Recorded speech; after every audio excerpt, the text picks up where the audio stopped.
আচ্ছা, কিছু কথা বলি, যদি সময় থাকে শেষ পর্যন্ত শুনে যাবেন। ধরুন আপনার বয়স 25 থেকে 28 বছরের মধ্যে।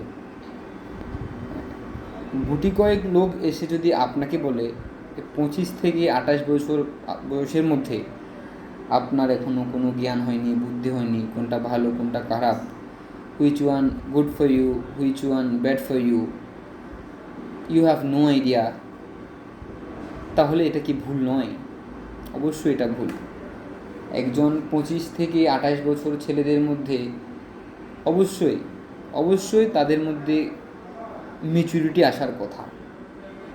আসলে আমি এটাই বুঝি না, যে বা যারা যেসব গুণী ব্যক্তিরা এইসব কথা বলে, তারা কেমন, তাদের মাথায় কি আছে?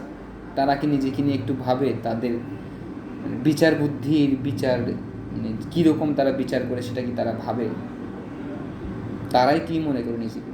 তারাই সব কিছু জানে। ধন্যবাদ।